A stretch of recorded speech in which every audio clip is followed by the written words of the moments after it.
que nos ama, que nos cuida, que trabaja en nuestros corazones, que nos ha dejado a su Espíritu Santo para guiarnos a toda verdad. Los niños pueden subir a su clase y sean bienvenidos cada uno de ustedes.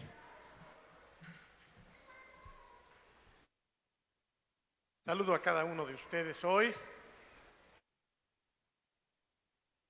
especialmente a Estelita. Bienvenidas las dos, nos da mucho gusto que estén aquí. Gracias a Dios. Creo que no hay personas que nos visiten, solamente la prima de Miguel, y ya le dimos la bienvenida. Preséntanos, por favor, Eddie. ¿Ya habías venido? Sí, yo me acuerdo. Bienvenida, nos da mucho gusto volverte a saludar. Sí, apláudanle.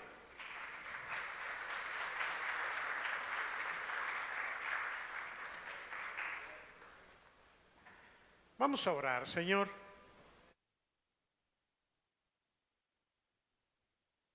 Nuestra confianza no está en lo que nosotros nos esforcemos, ni siquiera en lo que sepamos o en lo que hayamos preparado. Nuestra confianza está en la revelación que tu Espíritu Santo, a través de tu misericordia y gracia, nos des para este momento. No es de nuestro esfuerzo, Señor. Es porque nos amas y tú quieres edificar nuestras vidas. Te suplico en el nombre de Jesús que lo que hoy me concedas compartir venga de tu Espíritu Santo a nuestros corazones. Levántate, Señor, y el enemigo se ha dispersado. Toma control de este momento. Abre nuestro entendimiento para vivir tu palabra en el nombre de Jesús. Amén. El título del mensaje o estudio es 3 manifestaciones de la gracia. 3 manifestaciones de la gracia. ¿Y por qué hablar de gracia otra vez? Oraba al Señor diciendo: Señor, ¿qué estamos necesitando en medio de nosotros en este tiempo y en estos días como lo más importante? Y Dios ponía un sentir muy claro en cuanto a ser consolados por parte del Señor, a saber, como lo dije al principio, que Dios nos ama. Alan, me da gusto saludarte. Que Dios está con nosotros. El Señor tiene buena voluntad para con nosotros. Saber esto necesariamente debe traer alegría a nuestras vidas, porque vivimos en un mundo de maldad, en un mundo de pecado, porque estamos rodeados por momentos difíciles y por situaciones que más bien deberían de apachurrarnos, de desmoralizarnos, con todo lo que nosotros oímos y vivimos. Por eso es importante que continuamente mantengamos en nuestro corazón la realidad de que el Señor está con nosotros, está contigo, está conmigo, y que mayor es el Señor en nuestras vidas que el diablo que está en el mundo, porque tenemos un adversario, el mentiroso Satanás, del cual tenemos que hablar también, porque a veces dejamos de hablar de él por miedo, pero es necesario mantenernos listos, despiertos, y no ignorar sus maquinaciones, sus engaños, y saber que él está pendiente de arruinarnos la existencia y de estorbarnos. Seguramente algunos ni siquiera creen en el diablo, cuando a duras penas creen en Dios. Pero así como existe Dios, también existe un Satanás que Dios ha permitido que siga vivo y coleando, porque Él va a cumplir también a través de Él, a través del enemigo, su propósito para con nosotros. Pero a veces nos sentimos solos, nos sentimos con muchos problemas. Pareciera que nuestra mente va más hacia la manera como el enemigo nos está atacando que lo contrario. Y por eso, hermanos, por eso yo creo que Dios me movía para que consideremos la antítesis, la parte contraria a lo que el diablo está queriendo hacer con nosotros. Cuando hablamos de gracia, ¿qué es lo que queremos decir? ¿Qué es lo que entendemos? Es una palabra bíblica, es una palabra que se repite a lo largo de la lectura de la Biblia, pero necesitamos explicarla. La palabra gracia viene del latín y de ahí se deriva también la palabra gratis. La palabra original es gratia, el latín. Y gratia es algo que no nos cuesta, algo que es gratis, algo que simplemente agradecemos, si es que algunos lo agradecen, pero es algo que recibimos sin que nos cueste, es algo que recibimos sin que tengamos nosotros que esforzarnos. Eso es la gracia. En la vida continuamente estamos experimentando gracia a través de muchas circunstancias también. Desde que nacemos, vemos a nuestros padres dándonos sin que nos cueste nada. Y continuamente los papás y mamás se esfuerzan porque sus hijos puedan tener sin necesidad de esfuerzo. Algo que no siempre debe de continuarse, porque también deben de aprender a luchar. Pero en cuanto a la gracia de Dios, esto implica que nosotros no tenemos nada que hacer. Por ejemplo, la Biblia dice que si creemos en el Señor Jesucristo como ese personaje que se fue a la cruz del Calvario y voluntariamente tomó nuestro lugar y se murió en lugar de nosotros. La Biblia dice que si creemos eso, que Él pagó lo que nosotros no podíamos pagar, entonces tenemos la vida eterna, tenemos la salvación. Así que entonces necesitamos comprender que la salvación que el Señor compró con su sangre es gratis. Cuando yo era católico, y los que fueron católicos como yo, se nos enseñaba algo que nunca entendí, porque nos decían, pórtate bien. Primero nos decían, Cristo murió por ti, pero pórtate bien para que te vayas al cielo, ¿no es cierto? Entonces yo decía, ¿Cristo murió por mí o me porto bien? Siempre ha habido esa duda y seguramente la tienen muchos de la religión popular. 20 años estuve allí, me fui al seminario porque yo iba a ser cura. Cuando le dije a mi mamá, me dijo, sí, mijito, tú vas a ser padre, pero de muchos hijos. Y mi mamá no era profeta. Pero yo siempre quise acercarme para servir a Dios de alguna manera, yo no sabía. Pero me fui al seminario para empezar a ver de qué se trataba. Mi papá quebró económicamente y tuvimos que venirnos a México y se me olvidaron las ganas de ir al seminario. Y aquí, sin embargo, seguí buscando a Dios en lo que yo había conocido. Me acuerdo que me iba a misa muy temprano los domingos. Apenas pasé por allí hace unos días, me acordé de ese templo, ahí en San Cosme e Insurgentes. Y disfrutaba yo, hermanos, en las misas, y más cuando el cura me invitó a leer el Evangelio. Y entonces ya me dio un ministerio de leer 2 versículos del Evangelio cada 8 días. Me acuerdo que de 17 años me paraba yo ahí a leer los 2 versículos del Evangelio ¿Y quién me iba a decir? De veras, el Señor tiene caminos muy preciosos. Bueno, es entonces cuando yo oía siempre que decían, Cristo murió por nosotros, pero pórtate bien para que te vayas al cielo. Yo preguntaba muchas cosas, siempre he sido muy preguntón. Y mi mamá no podía responderme y entonces me decía, pregúntale al padre, pregúntale a los maestros a los monjes y a las monjas con quienes yo estudié. Porque yo estudié con las monjas del Espíritu Santo y los maristas. Y le doy gracias a Dios por mi mamá que me empujó por allí. Pero tampoco me sabían responder. ¿Cómo está eso de que me tengo que portar bien, pero Cristo murió por mí? O Cristo murió por mí, o me tengo que portar bien. Gracias a Dios que ahora ya entiendo bien, igual que tú. Que no me tengo que portar bien para irme al cielo. Tampoco estoy diciendo que me debo portar mal. Pero lo que la Biblia nos enseña es que una vez que hemos creído en el Señor Jesucristo y que sabemos que Él ya nos dio la vida eterna gratis, entonces ahora, por su Espíritu, Él me va a llevar a portarme bien como consecuencia de ser salvo.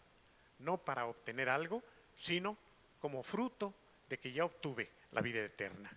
Esa es la gran diferencia. Y hermanos, la palabra gracia entonces es aquello que recibimos de parte de Dios y que no nos cuesta. Gracia, gratis. Como bien dijo el pastor Chucho, venimos regresando de Acapulquito, de estar allá unos días. Muy triste, todo devastado. Es de veras muy triste lo que ocurrió. Y nos decían los choferes que nos llevaban y traían, que lo peor no fue el tornado, porque no fue un huracán, fue un tornado de dimensiones que jamás en Acapulco había entrado, fíjense, imagínense. Un remolino tan gigantesco que sacaba de sus casas a la gente y los hacía volar. Obviamente, cuando caían morían. Y mucha gente murió. Los árboles, veíamos muchos cientos, miles de árboles tirados. Había un árbol de dimensiones gigantescas en el suelo. Todo estaban sembrando, porque todo se lo llevó el tornado. Pero lo más triste, nos decían, no fue el tornado, sino los acapulqueños. Se robaban todo, entraban a los comercios y vandalizaron todos los negocios de Acapulco. Y no sabemos si se perdió más por el tornado o por los ladrones. Me da vergüenza decirlo, me dijo un chofer, que mis propios paisanos hayan hecho eso en Acapulco. Qué pena. Ya no llegamos, no pudimos llegar al hotel donde siempre llegamos con Johnny y nos hospedamos en otro de la cadena, está al entrar. Pero para poder ir a la playa, pasábamos por el hotel donde nos quedábamos y cuando volteamos a ver, imagínense que el viento cruzó el edificio y en ese pasar el viento por las ventanas rompiendo cristales y todo, sacó camas, muebles y todo terminó en las albercas. Ahora las albercas secas, con piedras, con basura. Algo de veras que nos sacudió. ¿Recuerdan cuando en ese lugar nos hospedábamos? Van a tardar 2 años en volver a restaurar ese hotel. Están viviendo de veras situaciones difíciles. Cada uno de los que nos platicaba nos agradecía. Gracias por venir. Gracias. Así que vayamos todos otra vez a Acapulco. Sería bueno que se esfuercen en ir a Matrimonios Acapulco. Dice, porque es por ustedes que esto se está empezando a levantar apenas. Pero fue muy triste, fue muy, muy feo. Y bueno, en realidad, estando allá, como mi hija Priscila viajó de Aguascalientes a Acapulco, porque ahorita está trabajando allá David, llevó a su familia, y una preciosa hermana de esta congregación que ahora no está aquí, pero que viene aquí, le prestó su casa a Priscila para que de gracia, ella pudiera estar con su esposo viviendo en Acapulco. bueno, como yo también fui allá a ver a Pris, llegué y está en un lugar precioso, hermoso. Un departamento muy bonito, rodeado de palmeras, todo verde, también ya lo repararon. Y tiene una alberca gigantesca, como de aquí a la pared, el nivel de los mejores hoteles. Y allá no se necesita calderas, porque es tal el calor que el agua está caliente. Me dio gusto poderla visitar, pero esta se la prestó nuestra querida hermana. Y yo quise escribirle a mi hermanita para agradecerle el gesto que había tenido para con mi hija Pris y para decirle que me había yo aprovechado 2 días de estar en su casa. ¿Saben qué me dijo ella? Me conmovió. Me dijo: pastor, qué gracia recibimos. Disfrútelo usted de gracia. ¿Qué me quiso decir? Pues que no les costó o que fue un regalo para ellos y que ellos nos lo prestaban de la misma manera. La Biblia dice que demos de gracia lo que de gracia hemos recibido. ¿Tú has recibido de gracia? ¿Has recibido de gracia? Porque puedes decir: no, de gracia nada, mi trabajo me ha costado. Pero yo estoy seguro que aunque tú eres trabajador y te has esforzado, muchas cosas de las que ahora tú disfrutas te han sido dadas prácticamente gratis. Y cuando eso hacemos, cuando recibimos las cosas gratis, nosotros debemos tener un corazón que dé también gratis. Eso enseña la palabra de Dios. Que no todo sea con egoísmo, con codicia, con avaricia, sino que nuestros corazones se muevan a dar sin que nos cueste, a regalar, a tener corazones generosos, a ayudar a los demás, no sacando ventaja ni cobrando, sino pudiendo compartir de gratis. Hemos sido muy bendecidos con este lugar. Acabamos de festejar 37 años de estar aquí, gratis. Yo ya hice más o menos cuentas y saben, nos hemos ahorrado millones de pesos. En 37 años, ¿cuánto creen que hubiéramos gastado de renta para los que son matemáticos rápidos? ¿Les parece este lugar 20,000 mensuales? ¿Más, verdad? Unos 30,000 barato mensuales por 12 meses, por 37 años, ¿ya sacaron cuentas? Y aquí estamos, gratis, por su misericordia. De manera que cuando vienen los pastores y nos piden el lugar, imagínense que nosotros estemos buscando cobrarles mucho, porque sí hemos puesto una cuota, porque algunos quieren este lugar, como los salones para fiestas, para bodas, y tenemos que pagar luz, tenemos que pagar aseo, tenemos que pagar un excedente porque hay que limpiar más a fondo, porque se queda muy sucio. Por eso les cobramos a veces, pero en la mayoría de las veces, cuando un pastor nos pide celebrar una reunión aquí, gratis. ¿Cómo vamos nosotros a ganar dinero cuando a nosotros no nos está costando el lugar? Bueno, así inicio hablando de estas 3 manifestaciones de la gracia.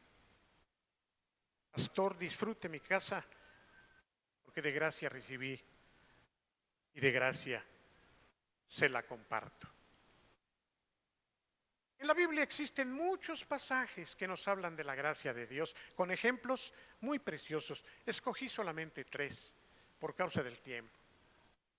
En 27 minutos espero compartirles sobre estos 3 pasajes. El primero se encuentra en el capítulo 8 del Evangelio de Juan. Vamos a leer del versículo 3 al versículo 11. Juan 8, 3 al 11. Y como yo ya les gané, lo leo. Entonces los escribas y los fariseos le trajeron a Jesús una mujer sorprendida en adulterio y la pusieron allí en medio. Le dijeron: maestro, por favor, quiero que imaginen a ese grupo. Esta mujer ha sido sorprendida en la cama adulterando. La ley en la que tú crees y nosotros creemos mandó que ese tipo de mujeres las matemos a pedradas. ¿Qué opinas, maestro? ¿Tú qué dices?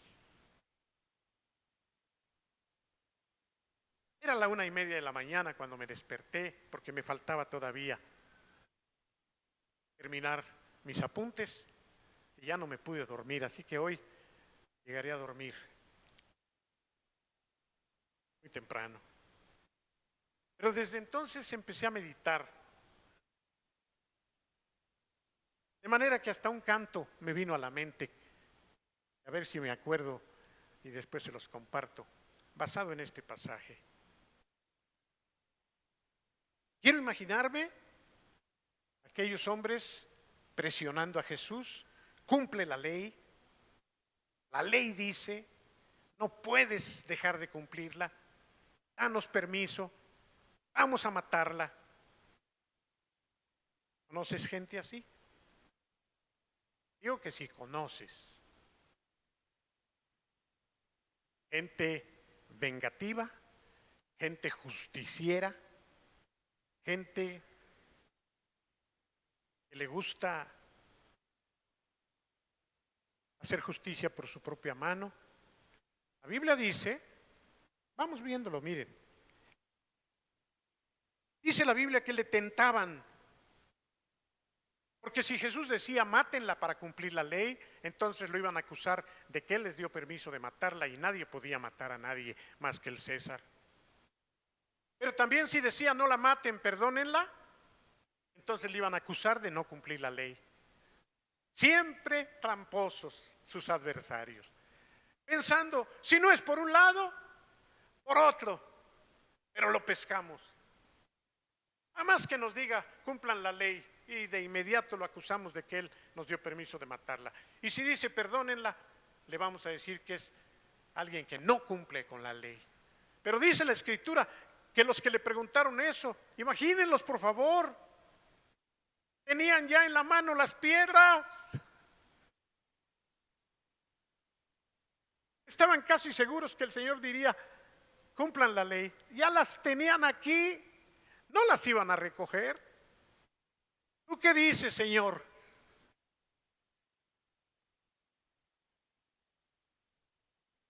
¿Cumplimos la ley?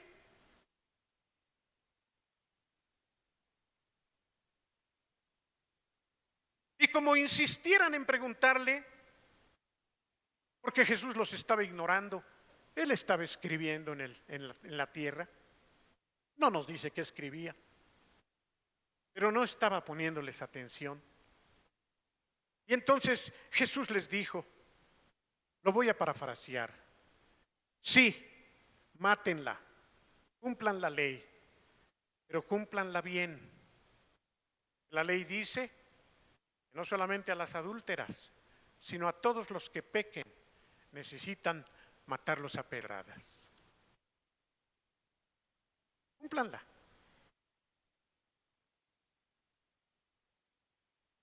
Y aquellos que tenían las piedras decían, ¿cómo? ¿A quiénes? ¿A quiénes vamos a apedrear? Pues a todos los que pequen. No nada más a las adúlteras, a todos los que no cumplan la ley. Miren lo que dice. Solamente los que no hayan pecado la pueden apedrear. ¿Cuántos había allí que no habían pecado? ¿Cuántos? Uno. Todos los demás habían pecado, pero ya estaban preparados.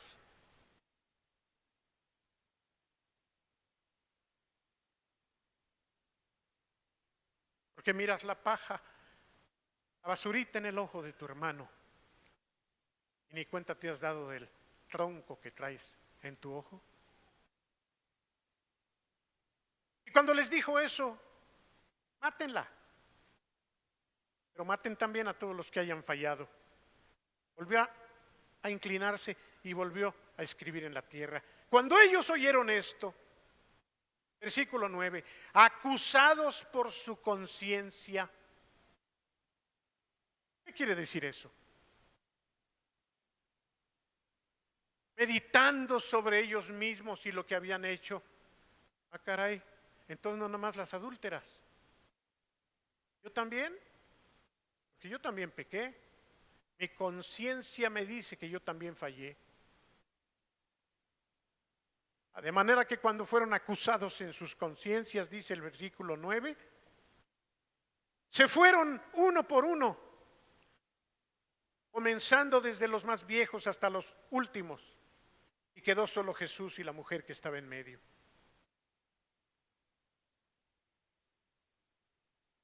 Enderezándose Jesús, y no viendo a nadie sino solamente a la mujer, le preguntó y le dijo: mujer, ¿ninguno te condenó? ¿Ninguno de todos estos lanzó ninguna piedra? Ella dijo: ninguno, Señor.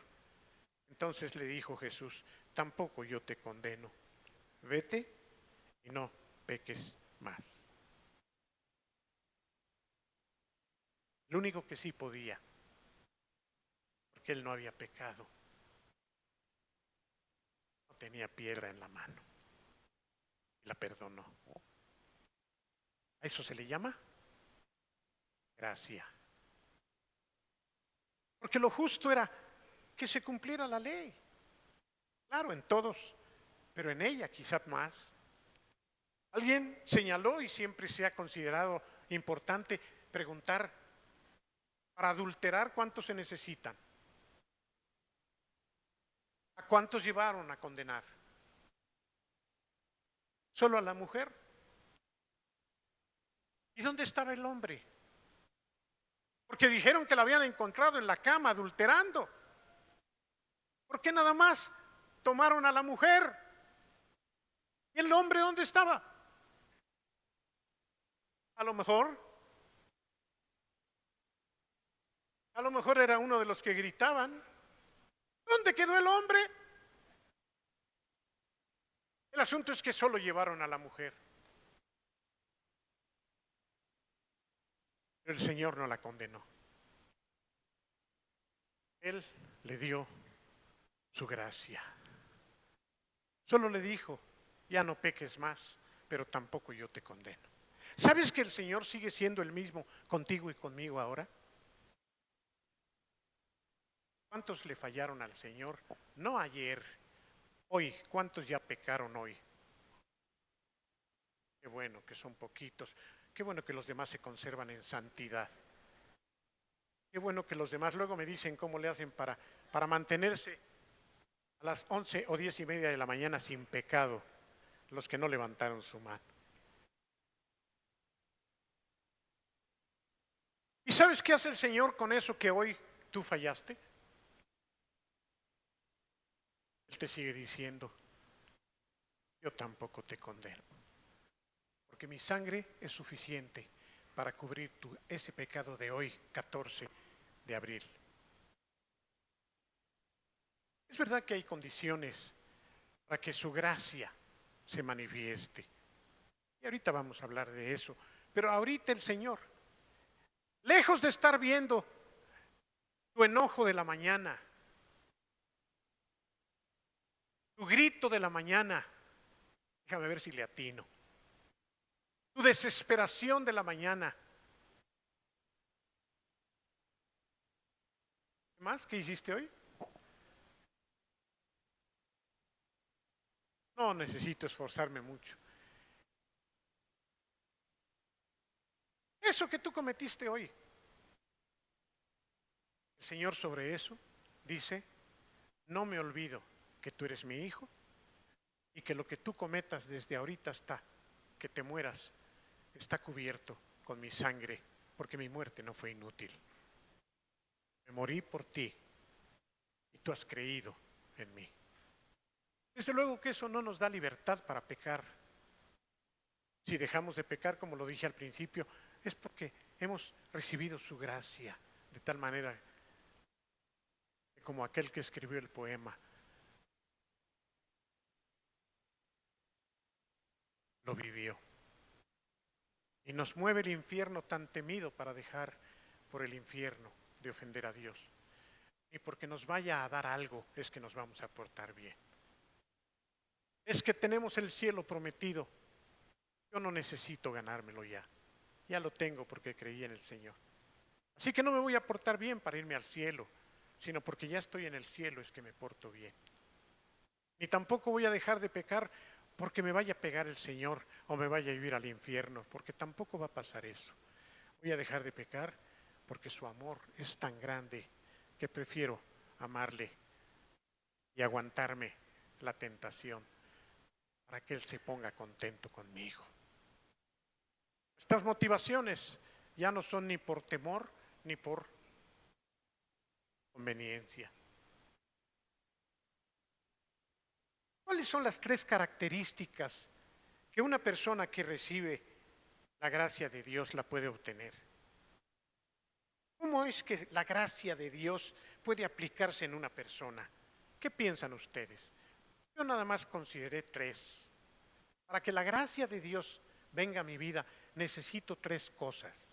Primera, ¿qué será lo primero para que yo reciba la gracia de Dios? Antes que eso.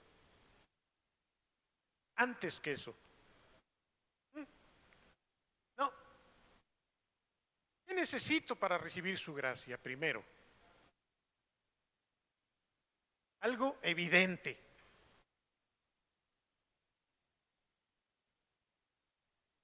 ¿Qué es lo primero que pasa para que yo sea merecedor o para que yo pueda recibir su gracia? Van a decir, pues sí. Pecar. Yo necesito pecar para que poder recibir su gracia. ¿O no? Si yo no peco, no necesito su gracia. Así que lo primero que tiene que haber en mi vida, no que tenga que haber, no que lo hagamos, no que lo busquemos, pero que tiene que manifestarse, es que fallemos. ¿Qué necesita un condenado para ser perdonado? Pues primero fallar, sino de que es perdonado. Así que lo primero que en nuestras vidas va a haber es pecar, y como eso nos sale a las 1000 maravillas, ya somos candidatos a recibir su gracia. Segundo, ¿cuál sería la segunda cosa que debemos tener para recibir su gracia? Fe. Ya lo dijeron hace rato como la primera. ¿Cuál será? Para que Dios me dé su gracia yo necesito reconocer. Sí, porque puedo pecar y no reconocer. Entonces no tiene su gracia. Su gracia solamente va a ser depositada en nuestras vidas cuando le decimos, Señor, reconozco que soy un calavera. Reconozco que fallé. Reconozco que te ofendí. Y Dios va a estar viendo eso. Volteen a ver ese versículo de allá de la pared. Aquel con letras doradas. Ya todos lo conocen, ya deberían de aprendérselo de memoria. ¿Qué es el primer verbo que hay ahí? Humillarnos. Reconocer tiene que ver con la humillación. Reconocer es decir, Señor, es verdad. Hoy me levanté odiando a mi marido que me tiene hasta el copete. Hoy reconozco, Señor, que ya no soporto a mi hija. Hoy reconozco tal o cual cosa. En segundo lugar. En tercer lugar, necesita haber una relación de autoridad y de sujeción para que se pueda otorgar la gracia que yo necesito. Voy a aclarar. Quien da gracia es quien está por encima de nosotros. Es Dios quien está por arriba de nosotros, dándonos no solo su perdón, sino su gracia, porque hemos reconocido nuestro pecado. En el caso de esta mujer, Jesús tenía la posición y la autoridad de condenarla y aún de apedrearla él mismo, porque era el Señor. Sin embargo, él, que podía hacerlo porque no había pecado, le otorgó su gracia. La gracia tiene que ver con la autoridad y la posición de aquel que está caído. Pero vengamos a otro ejemplo que se encuentra en Lucas capítulo 15, versículo 11 al 32. Y lo leo también si les gano antes. Dice así: también digo, o dijo, un hombre tenía 2 hijos. Y el menor de ellos le dijo a su papá: papá, dame la parte de los bienes que me corresponde, mi herencia. Y el papá, muy obediente, le repartió la parte que le correspondía de la herencia. Pasaron muchos días. Su hijo juntó todo y se fue con su herencia a una provincia muy lejana. Estando en esa provincia, despilfarró todo, se gastó toda la herencia. No nos dice cómo. El hijo mayor inventó cómo, pero la Biblia no nos dice cómo. El asunto es que despilfarró absolutamente todo. Cuando todo lo había gastado, paralelamente vino una gran hambre en esa provincia y entonces comenzó a pasar necesidad. Buscó chamba y lo único que consiguió fue cuidar a unos puercos. Y para un judío ese trabajo era lo más degradante. Por cierto que es lo más apestoso. Pero además no tenía que comer porque apenas empezaba a trabajar. Y se le antojaban hasta las sobras que a los puercos les daban de comer. Y ni esas le alcanzaban porque los puercos le ganaban. Cuando estaba en esa situación, acuérdense que era el hijo menor de un hacendado, el hijo menor de un hombre muy rico, un hombre que tenía muchos bienes, un hombre que tenía mucho dinero, pero también tenía muchos sirvientes, al cual este hijo menor conocía. Seguramente ahí se acordó de don Pablito y de don Esteban, hombres así como de dueños, de sirvientes de la hacienda, y don Juanito. Y dijo: ahorita don Juanito está comiendo ahí en la cocina con todos los trabajadores de mi papá, a todo dar, porque mi papá siempre les daba bien de comer. Y yo aquí estoy que no puedo comer ni la comida de los puercos. Si yo no me hubiera venido para acá, si yo no me hubiera gastado todo, no estaría yo tan apestoso y estaría yo comiendo bien. Mejor los sirvientes de mi papá están disfrutando de la hacienda de mi papá. No se diga mi hermano mayor. Y yo aquí sufriendo. Es el colmo. ¿Saben que esto puede pasar en la vida real? Probablemente aquí haya alguien que ha vivido una situación parecida. Y dice la Escritura, entonces empezó a meditar. Ya sé lo que voy a hacer, dijo. Me voy a levantar, voy a dejar este cochino trabajo y voy a ir a buscar a mi papá. Voy a regresar a la hacienda donde yo crecí. Pero ¿cómo regreso? Todo apestoso y sin nada. Capaz que mi papá me da una patada ¿y qué le voy a decir? ¿Ya llegué, papá? Simplemente ya llegué, ya estoy aquí, hazme el paro, como dirían los mexicanos. Bueno, no todos, pero algunos.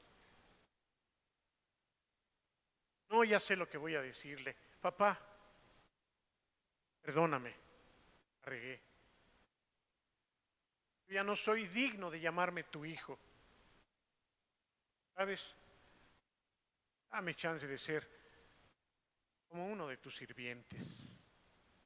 Ni siquiera vengo a reclamar el puesto de hijo.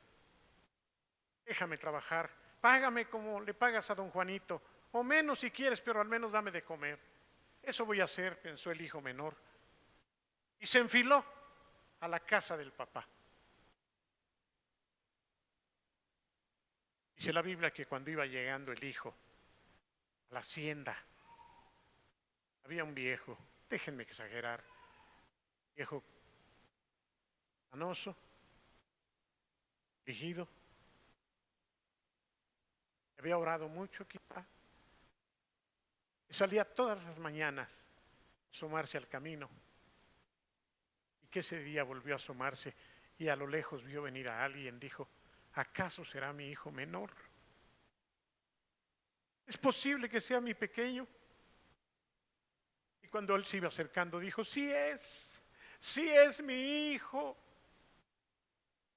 Y el hijo, que traía bien aprendido su diálogo, al acercarse a su padre, dice que su papá tomó la iniciativa. Versículo 20. Cuando aún estaba lejos, vio su padre a su hijo. Y su papá primero fue movido a compasión y corrió y se echó sobre su cuello y le besó efusivamente y no lo dejó ni hablar.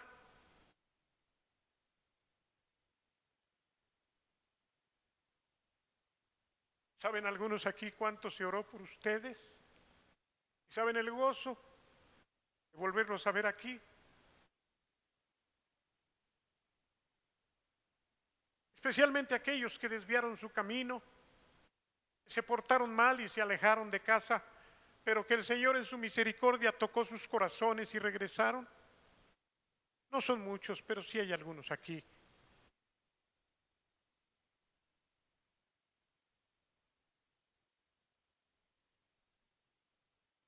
Estelita no fue una hija pródiga. Por su enfermedad dejó de venir por mucho tiempo. Y cómo me dio gusto verla, aunque no se portó mal. Solo verla junto con su preciosa Claudia, me dio mucho gusto saludarlas. Siempre las he amado, aunque no las visitamos muy seguido. Porque son de aquí. Ella me dijo, es que yo soy de aquí, pastor. Qué gusto me da, Estelita, poderte abrazar otra vez y saludar, Claudia. Algo parecido a lo que el papá del hijo pródigo experimentó. Hace 2 semanas estábamos festejándole a Beto. Y invité a mi hijo David y a Fabiola y llegaron a la fiesta. Cuando yo lo abracé nos pusimos a llorar. Me dio mucho gusto abrazar a mi hijo. Y cada vez que viene Cintia de Monterrey, yo veo como a su padre le trastorna la vida por tener a su hija aquí. ¿Cómo no va a dar gusto cuando una relación se rompe y después vuelve a juntarse? El hijo ni pudo hablar.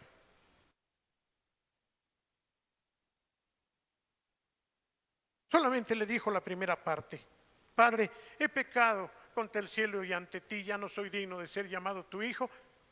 Pero le faltó la segunda. ¿Cuál era? hazme como uno de tus siervos. El papá ya ni le quiso ir, lo abrazó y le dijo: oiga todos, rápido, tráiganme el mejor vestido. Quizá alguno de ellos le dijo: ¿cuál? El que me iba a poner mañana, el especial para mí, tráiganme ese, porque se lo quiero poner a mi hijo, y tráiganme el anillo especial con el que firmo.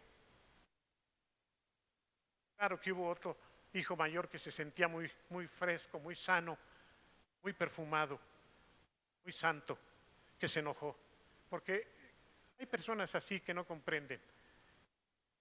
Hemos de amar a aquellos que se van pero regresan, porque sienten que ellos sí merecen, cuando el que más merece es el que se humilla, porque si mi pueblo se humillare, sobre el cual mi nombre es invocado, entonces yo, dice el Señor.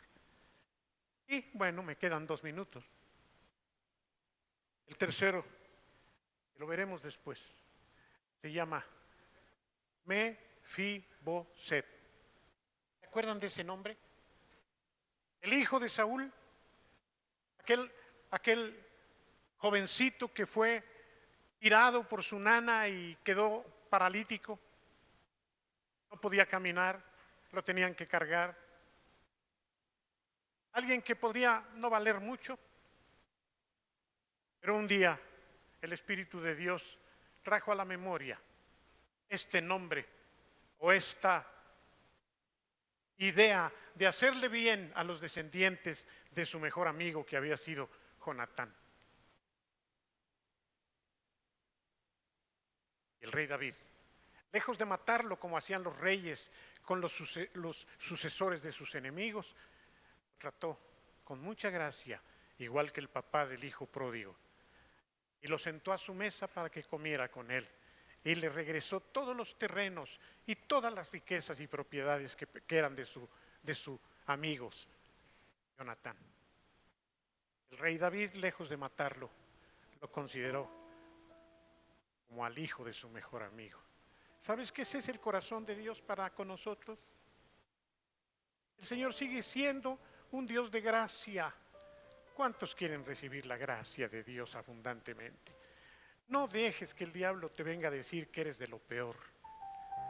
No aceptes que el diablo te señale. Sí, le fallamos a Dios, pero su gracia es más grande. 100 ovejas,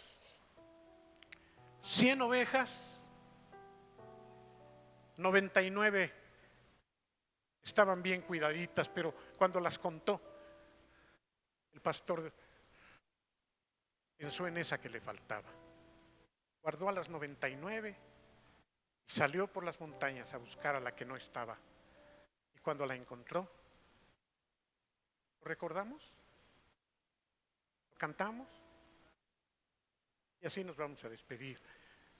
Después todos de pie, con un último canto que quiero que quede en este mensaje.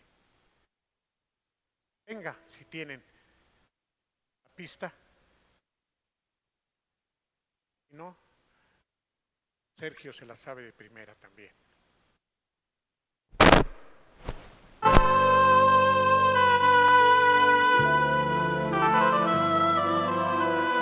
Vamos a meditar en esta gracia de nuestro Dios.